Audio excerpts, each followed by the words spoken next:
Countyfairgrounds, and Pool K here. Do I have the infamous Steve Knight on the line with me? You do indeed. How you doing? Hi, Mr. Steve Knight. I'm doing fine. Outstanding. Well, I'm doing fine as long as I can deal with the tech.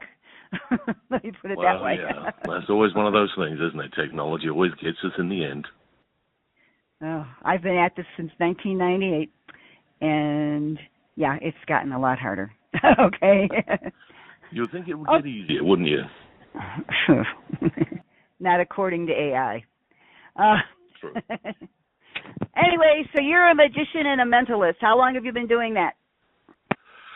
Good question. All right. You want the long version or the real short version? Whatever you feel like. Go ahead. All right. Well, I guess my love for magic came in when I was about 10 years old.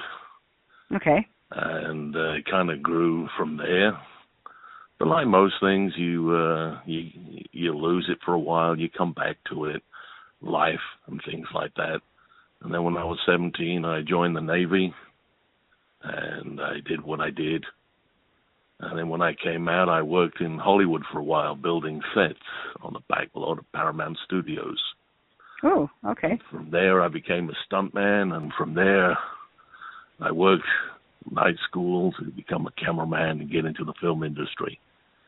Well, as we all know, the entertainment industry and the film industry, well, it's quite a hard thing to get into.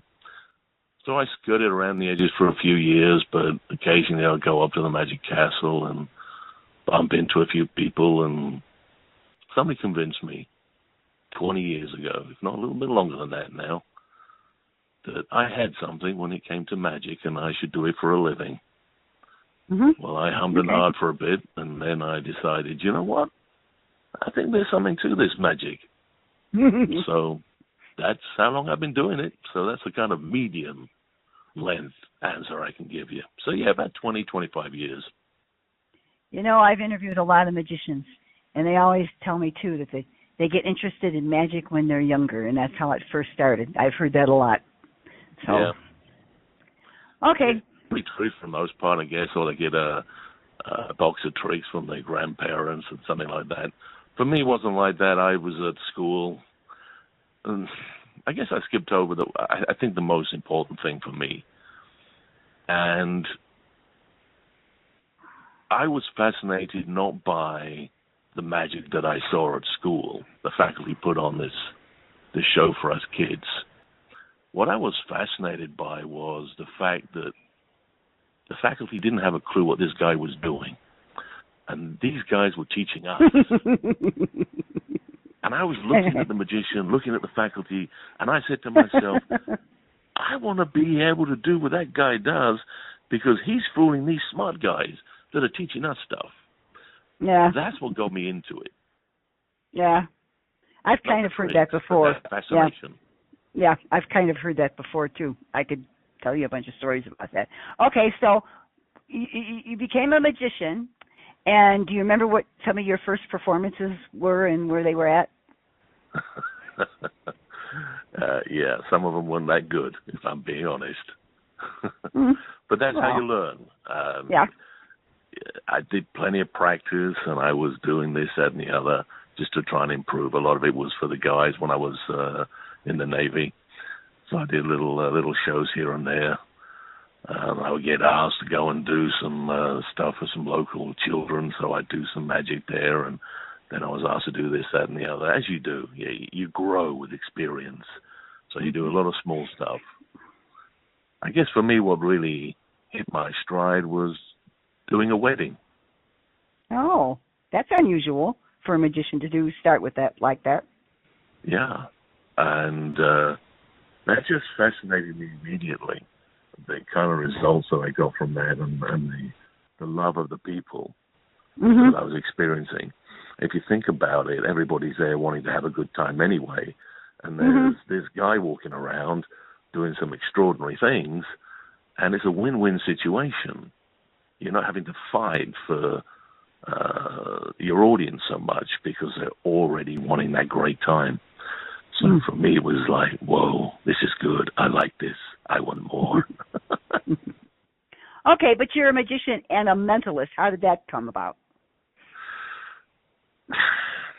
I guess the mentalism part was, again, working on the fascination that people have about magic and showing them that magic isn't just about a bunch of card tricks. It's about doing something different, messing with their mind and giving them results that they weren't expecting. And I just played with that, and I enjoyed working both fields, which is the same field. I know some mentalists will say, oh, no, no, no, no. I'm not a deep mentalist. I don't rock out with just a pad and a pencil and then that's all I do. No, I'm a magician that dabbles with mentalism in a way that's entertaining. I don't try and blow people's minds and make them think I'm some kind of mystic. That's not what I'm about. For me, magic is entertainment, and it has to be fun. My style of magic is comedic. It's not it's not serious. I don't walk around with a frown on my face. My job at the end of the day is if I see somebody, an individual or a couple, that are not looking very happy, I will consider it a success if I've made that couple smile or that individual smile. And nothing's greater than somebody coming up to me at the end of a gig saying, you know what, Steve, I had one hell of a crappy day.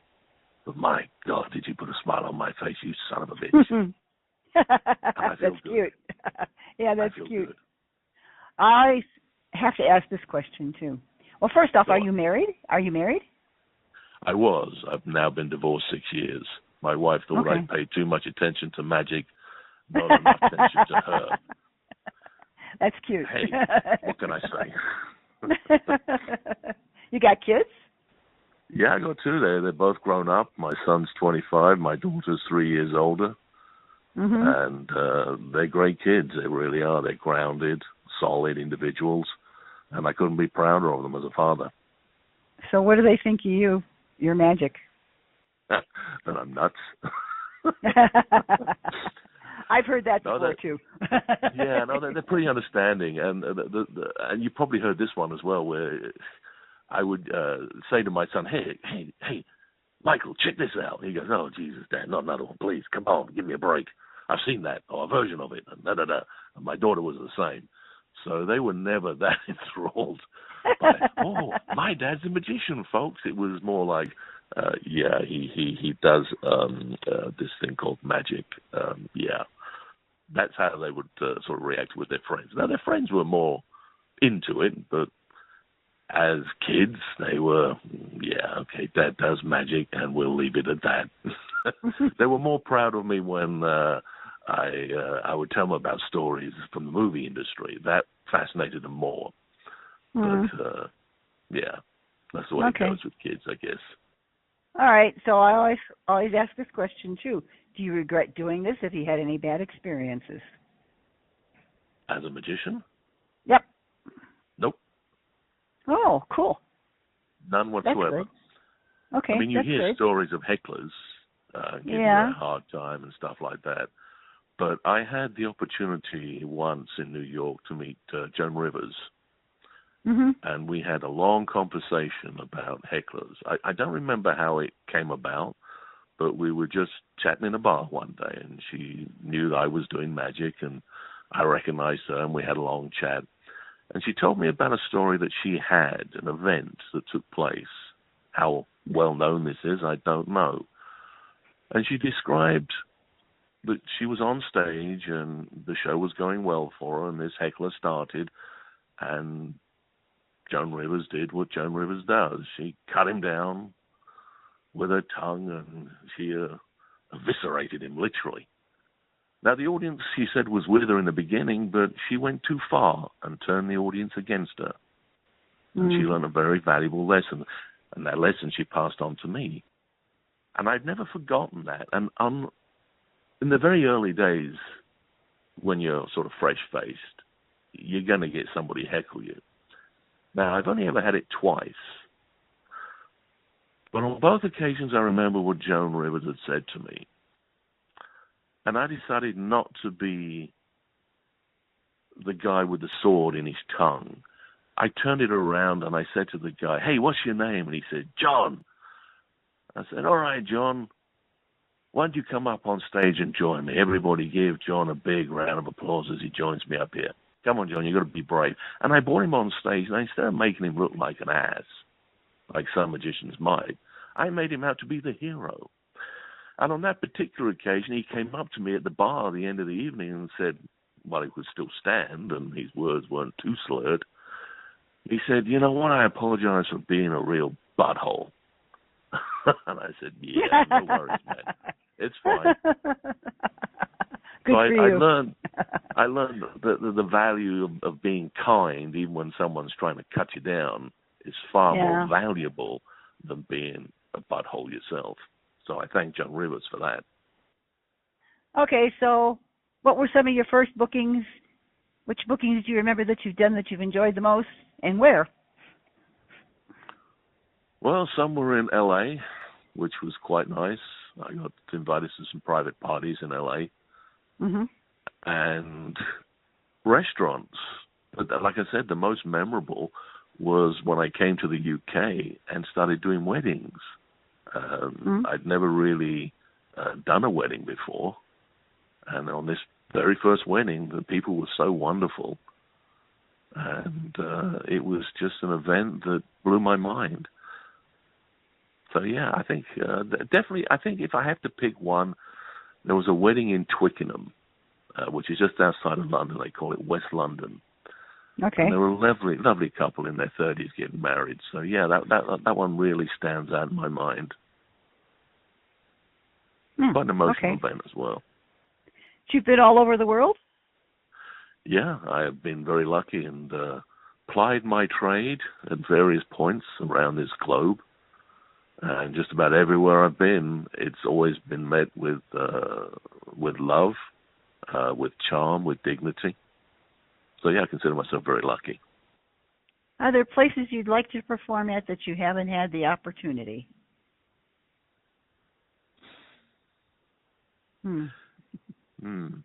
Yeah, there are some places I'd like to go to and just do something different. Like, for example, going to Africa, parts of Africa. I'd like to go and show them some magic, because it seems to be a part of the world that nobody really goes to a great deal. Everyone goes to America, to England, all over Europe, but Africa seems to be quite quiet in that front. So, yeah.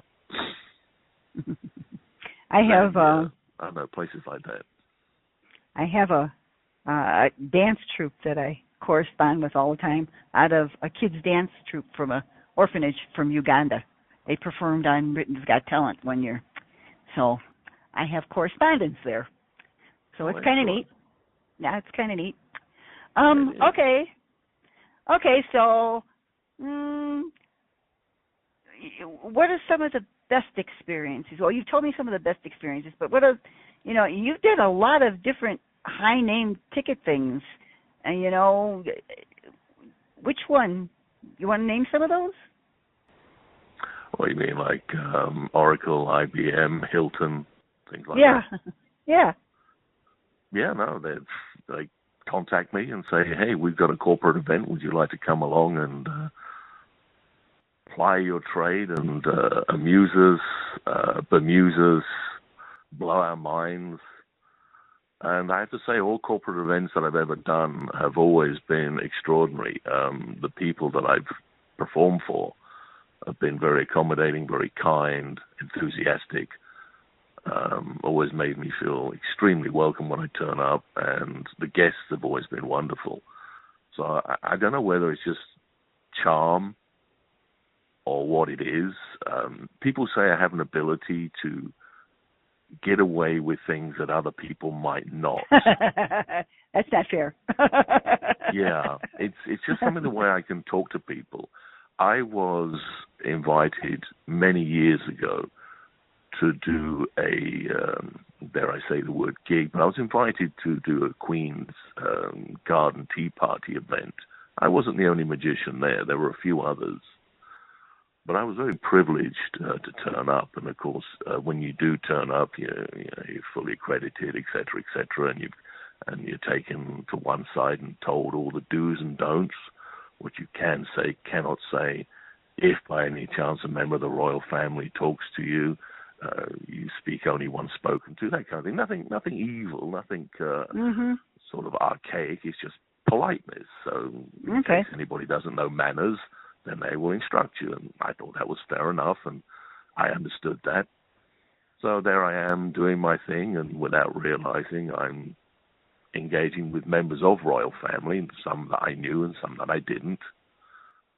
And I'm just me, doing my thing and making them laugh. And doing what I was doing, I could see the faces on other people that were invited with a slight look of shock and horror with what I was saying and the way I was saying it. But I got away with it because of my cheeky smile and my cheeky personality. So, like I said, I get away with things that most people can't. And I'm very grateful for that, which is why I guess I don't have many issues with people in the negative side. All right. Well, where would you like to? Do you do your own bookings? Yeah, I'm very lucky. I mean, like I said, I've been doing this for 20 plus years, so you build up a good client base.